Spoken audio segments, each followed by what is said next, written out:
연재소설 오화 돼지우리 속의 밤. 해가 지고 있었다. 부엌 창문으로 들어오는 석양빛이 점점 붉어지고 있었다. 딸과 함께 저녁을 준비하면서도 마음 한편이 불안했다. 평소 이 시간이면 남편이 들어올 시간이었는데 아직 소식이 없었다.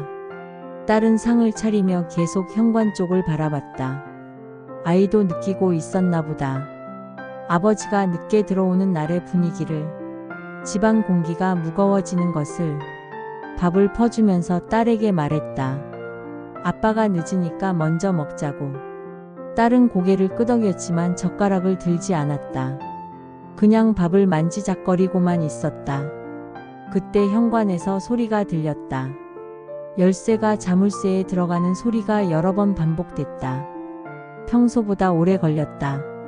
많이 취했나 보다. 딸과 내가 동시에 숨을 멈췄다. 문이 열리면서 술 냄새가 물밀듯 들어왔다. 평소보다 더 진한 냄새였다. 소주만이 아니라 다른 술도 섞인 것 같았다. 남편의 발걸음 소리가 들렸다. 비틀거리며 걷는 소리. 나는 딸을 보며 조용히 하라는 눈짓을 했다. 딸도 알아듣고 숨소리조차 죽였다. 우리는 이미 이런 상황에 익숙해져 있었다. 남편이 많이 취해서 들어오는 날의 첫 새술. 하지만 그날 밤은 평소와 달랐다. 술 냄새가 더 짙었고 발걸음 소리도 더 무거웠다. 뭔가 안 좋은 일이 일어날 것 같은 예감이 들었다. 거실에서 무언가 부딪히는 소리가 들렸다. 아마 소파나 테이블에 부딪힌 모양이었다. 그러더니 욕설이 들려왔다. 평소보다 더 거칠고 더러운 말들이. 남편이 부엌으로 들어왔다. 얼굴이 새빨갛게 달아올라 있었고 눈이 충혈되어 있었다. 손에는 빈 소주병을 들고 있었다. 마지막 한 방울까지 다 마신 모양이었다. 나는 얼른 일어나서 물을 따라다 드리려 했다. 하지만 남편은 그 물잔을 받지 않았다. 그 대신 상을 보더니 화를 내기 시작했다. 왜 밥이 이렇게 늦게 차려져 있느냐고. 사실 밥은 제 시간에 차려져 있었다. 남편이 늦게 들어온 것뿐이었다. 하지만 그런 변명을 할 수 없었다. 술 취한 남편에게는 이유가 통하지 않았다. 남편의 목소리가 점점 커졌다. 집에 들어와서도 편히 쉴 수 없다고, 밥도 제대로 안 차려놓고 뭐하고 있었느냐고. 딸은 의자에서 일어나 내 뒤로 숨었다. 그 순간 남편이 갑자기 상을 발로 찼다. 그릇들이 바닥에 떨어지며 깨지는 소리가 났다. 김치 국물이 바닥에 흘렀고 밥알이 사방에 흩어졌다. 딸이 울음을 터뜨렸다. 갑작스런 소리에 놀란 것이다. 남편은 딸의 울음소리를 듣고 더욱 화를 냈다. 왜 우느냐고 조용히 하라고 소리쳤다. 나는 딸을 내 뒤로 더 감추며 남편을 달랬다. 조용히 하겠다고, 빨리 치우겠다고. 하지만 남편의 화는 가라앉지 않았다. 오히려 더 커져만 갔다. 그리고 그 순간이었다. 남편이 손을 들어 내 뺨을 때렸다. 귀가 윙윙거렸다. 딸의 울음소리가 더 커졌다. 나는 뺨을 감싸며 딸을 안았다. 폭력은 예고 없이 찾아왔다. 이 집에서는 이유가 필요 없었다. 밥이 늦어서 말대꾸를 해서, 아니면 그냥 기분이 나빠서. 어떤 이유든 상관없이 주먹이 날아왔다. 남편은 계속 소리를 지르며 물건들을 집어 던졌다. 재떨이도 컵도 닿는 대로 집어서 바닥에 내팽개쳤다. 유리 파편이 사방으로 튀었다. 딸은 내 옷자락을 붙잡고 떨고 있었다. 작은 몸이 공포에 질려 부르르 떨리고 있었다. 나는 딸을 보호하려고 내 몸으로 가렸지만 역부족이었다. 남편의 폭력은 점점 더 거칠어졌다. 처음에는 뺨을 때리는 정도였지만 이제는 주먹으로 발로 차기까지 했다. 나는 딸이 다칠까봐 최대한 딸을 내 몸으로 감쌌다. 그때 딸이 작은 목소리로 울며 말했다. 아빠는 왜 엄마를 때리느냐고. 그 말에 남편은 더욱 화가 났다. 아이까지 나서서 말대꾸를 한다고 소리쳤다. 나는 더 이상 이 상황을 지켜볼 수 없었다. 딸이 위험했다. 남편이 딸에게까지 손을 댈지도 모른다는 생각이 들었다. 그래서 결심했다. 일단 이 집에서 나가야겠다고 현관 쪽으로 딸의 손을 잡고 움직였다. 남편은 아직도 부엌에서 물건들을 집어던지며 소리치고 있었다. 그 틈을 타서 조용히 문을 열었다. 밖은 이미 깜깜했다. 비까지 오고 있었다. 하지만 선택의 여지가 없었다. 이대로 있다가는 딸이 다칠 수도 있었다. 나는 딸의 손을 꽉 잡고 집을 나섰다. 밤길은 어두웠다. 가로등도 제대로 없는 시골길이었다. 비가 내려서 길도 미끄러웠다. 나는 딸의 손을 꽉 잡고 걸었다. 딸은 계속 뒤를 돌아보며 무서워했다. 어디로 가야 할지 막막했다. 친정은 너무 멀었고 이 시간에 찾아갈 수도 없었다. 친구 집도 마찬가지였다. 밤중에 아이를 데리고 갑자기 찾아간다면 뭐라고 설명해야 할까? 발걸음은 점점 느려졌다. 갈 곳이 없다는 현실이 무겁게 다가왔다. 딸은 피곤해서 자꾸 걸음을 멈췄다. 나는 딸을 업고 걸었다. 등에 업힌 딸의 몸이 떨리고 있었다. 그때 뒤에서 소리가 들렸다. 남편이 우리를 찾아 나온 것이었다. 술에 취해서도 우리가 없어진 걸 눈치챈 모양이었다. 이름을 부르는 소리가 점점 가까워졌다. 나는 딸을 더 꽉 안고 걸음을 빨리 했다. 들키면 안 됐다. 집으로 끌려가면 더 큰 폭력이 기다리고 있을 것이었다. 도망가는 것을 알면 남편은 더욱 화를 낼 테니까. 길 옆으로 숨을 곳을 찾았다. 하지만 마땅한 곳이 없었다. 나무도 작고 건물도 없었다. 그저 논밭만 펼쳐져 있을 뿐이었다. 숨을 곳을 찾기 어려웠다. 그런데 멀리서게 짖는 소리가 들렸다. 그리고 그 방향에서 희미한 불빛이 보였다. 누군가의 집이 있는 것 같았다. 나는 그 방향으로 발걸음을 돌렸다. 하지만 남편의 목소리도 점점 가까워지고 있었다. 술에 취해서도 우리를 끝까지 찾아다닐 작정인 모양이었다. 나는 더욱 서둘렀다. 어디든 숨을 곳을 찾아야 했다.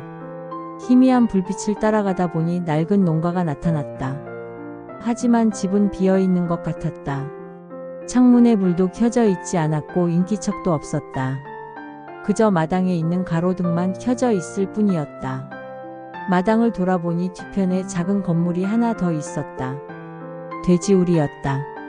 낡은 나무문이 달려있고 지붕도 기와가 몇 개 빠져 있었다. 하지만 비를 피할 수는 있을 것 같았다. 나는 주변을 둘러보았다. 다른 선택지가 없었다. 남편의 목소리가 점점 가까워지고 있었고 딸은 피곤해서 울고 있었다. 일단 어디든 숨어야 했다. 돼지우리 문을 열어보니 안은 비어 있었다. 돼지 2마리가 있었다. 축축하고 비린 냄새가 코를 찔렀다. 하지만 선택의 여지가 없었다. 딸을 안고 돼지우리 안으로 들어갔다. 바닥은 흙바닥이었고 집더미가 한쪽 구석에 쌓여 있었다. 나는 그 집더미 위에 딸을 앉혔다. 딸은 무서워하며 내 품에 파고들었다. 문을 닫으니 더욱 어두워졌다. 달빛만 틈새로 들어와 희미하게 안을 비추고 있었다. 나는 딸을 꽉 안고 숨을 죽였다. 밖에서 남편의 목소리가 들렸다. 남편이 우리 이름을 부르며 이 근처를 돌아다니고 있는 것 같았다. 술에 취한 목소리로 계속 소리쳤다. 어디 숨었냐고 나와라고. 그 목소리가 점점 가까워졌다. 나는 딸의 입을 살짝 막았다. 소리가 나면 안 됐다. 딸도 상황을 알고 있는지 숨도 조심스럽게 쉬었다. 우리는 돼지우리 안에서 꼼짝도 하지 않고 기다렸다. 돼지우리 안은 축축했다. 바닥에 흙이 습기를 머금고 있어서 앉아있으면 옷이 젖었다. 비린내와 곰팡이 냄새가 섞여서 숨쉬기가 힘들었다. 하지만 참아야 했다. 딸은 내 품에서 떨고 있었다. 추운 것도 있었지만 무서워서 더 떨리는 것 같았다. 나는 내 옷으로 딸을 감싸주며 조용히 달랬다. 괜찮다고 곧 집에 갈 수 있다고. 하지만 내 목소리도 떨리고 있었다. 언제까지 이렇게 숨어 있어야 할지 몰랐다. 남편이 언제 돌아갈지도 모르겠고 여기서 밤을 새워야 할지도 모르겠다는 생각이 들었다. 밖에서 남편의 목소리가 계속 들렸다. 가끔 가까이 와서 소리치기도 했다. 그럴 때마다 딸과 나는 더욱 몸을 웅크리고 숨을 죽였다. 발각되면 안 됐다. 시간이 얼마나 지났는지 모르겠다. 한참을 그렇게 있다 보니 밖이 조용해졌다. 남편의 목소리가 들리지 않았다. 포기하고 돌아간 것일까? 아니면 다른 곳을 찾아간 것일까? 그래도 쉽게 나갈 수는 없었다. 혹시 근처에서 기다리고 있을지도 모르는 일이었다. 나는 딸을 더 꽉 안고 계속 기다렸다. 달빛이 조금씩 움직이는 게 보였다. 딸이 작은 목소리로 속삭였다. 언제까지 여기 있어야 하냐고. 집에 언제 가냐고. 나는 대답하기 어려웠다. 나도 모르는 일이었으니까. 그저 조금만 더 기다리자고 했다. 돼지우리 바닥에 앉아서 딸을 안고 있으니 눈물이 났다. 내가 이런 곳에서 딸과 함께 밤을 보내고 있다는 현실이 참담했다. 이게 정말 내 삶인가 싶었다. 딸의 작은 목소리가 어둠 속에서 들렸다.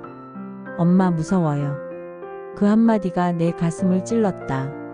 아이가 이런 무서운 경험을 해야 한다는 게 너무 미안했다. 내 잘못 때문에 딸이 고생하고 있었다. 나는 떨리는 손으로 딸의 머리를 쓰다듬었다. 괜찮다고 엄마가 지켜줄 거라고 속삭였다. 하지만 내 목소리도 떨리고 있었다. 과연 내가 딸을 지켜줄 수 있을까 하는 의문이 들었다. 딸은 내 품에서 작게 흐느꼈다. 소리가 날까봐 참으려고 하는 모습이 더욱 안쓰러웠다. 5살짜리가 이런 걸 참아야 한다니. 이런 상황을 이해해야 한다니. 나는 딸에게 미안하다고 말했다. 엄마 때문에 이런 일이 생긴 거라고. 하지만 딸은 고개를 저었다. 엄마 잘못이 아니라고 아빠가 나쁘다고 작은 목소리로 말했다. 그 말에 가슴이 더욱 아팠다. 아이가 이런 상황을 이해하고 있다는 게, 아버지가 나쁜 사람이라는 걸 알고 있다는 게, 아이에게 이런 걸 가르치고 싶지 않았는데, 하지만 현실은 그랬다. 아이 앞에서 맞고 아이와 함께 도망치고 돼지우리에서 밤을 보내고 있었다. 이게 우리 가족의 모습이었다. 참담하고 비참한 현실. 딸의 작은 손이 내 얼굴을 만졌다. 엄마 울지 말라고 자기가 있다고.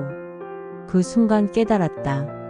이 작은 목소리가, 이 작은 위로가 나를 붙잡고 있다는 것을. 딸이 없었다면 나는 진작에 포기했을지도 모른다. 하지만 딸이 있어서 딸을 지켜야 해서 버티고 있었다. 이 아이가 내가 살아가야 하는 이유였다. 새벽이 되자 돼지우리 틈새로 햇살이 들어왔다. 긴 밤이 지나고 아침이 온 것이었다. 나는 조심스럽게 딸을 깨웠다. 딸은 내 품에서 힘들게 잠이 들어 있었다. 밖에 소리를 들어보니 조용했다. 새소리만 들릴 뿐 남편의 목소리는 들리지 않았다.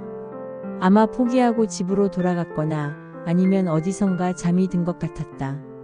문을 조금씩 열어보았다. 아무도 없었다. 마당도 조용했고 길에도 인기척이 없었다. 나는 딸의 손을 잡고 조심스럽게 돼지우리에서 나왔다. 딸의 옷은 흙과 집더미 때문에 더러워져 있었다. 내 옷도 마찬가지였다. 하지만 다치지 않은 게 다행이었다. 무사히 밤을 보낸 것만으로도 감사했다. 집으로 돌아가는 길에 딸이 물었다. 또 이런 일이 있을 거냐고. 나는 대답하기 어려웠다. 솔직히 말하면 또 있을 것 같았다. 남편은 변하지 않을 테니까. 하지만 딸에게는 그런 말을 할 수 없었다. 대신 다른 말을 했다. 엄마가 최선을 다해서 지켜주겠다고. 다시는 이런 일이 없도록 노력하겠다고. 집에 도착했을 때 남편은 소파에서 잠들어 있었다. 술에 취해서 그대로 잠든 모양이었다. 부엌은 여전히 엉망이었다. 어젯밤에 뒤집어 놓은 그대로였다. 나는 딸을 먼저 씻기고 재웠다. 그리고 부엌을 정리하기 시작했다. 깨진 그릇들을 치우고 흩어진 밥알들을 주웠다. 그러면서 다짐했다. 그날 이후 나는 결심했다. 다시는 딸을 이런 곳에 숨기지 않겠다고. 다시는 딸이 이런 무서운 경험을 하지 않게 하겠다고.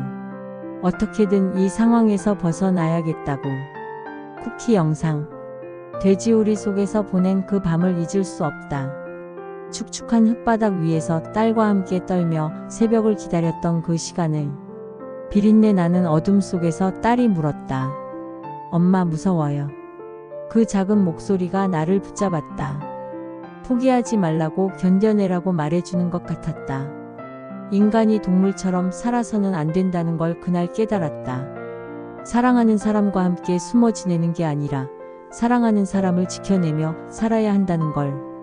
폭력은 피해자를 동물로 만든다. 숨고 도망치고 구석진 곳에서 떨게 만든다. 하지만 그 순간에도 인간은 인간이어야 한다. 존엄을 잃어서는 안 된다. 그날 새벽 돼지우리에서 나오며 다짐했다. 다시는 딸을 이런 곳에 숨기지 않겠다고. 당당하게 살겠다고. 도망치는 대신 맞서 싸우겠다고. 때로는 바닥까지 떨어져야 일어설 힘을 얻는다. 돼지우리만도 못한 현실을 마주해야 변화의 의지가 생긴다. 그 밤이 내게는 그런 밤이었다. 모든 여성들에게 말하고 싶다. 당신은 동물이 아니라고. 숨어 살 존재가 아니라고. 당당히 햇빛 아래 서서 살아갈 권리가 있다고. 그 권리를 포기하지 말라고.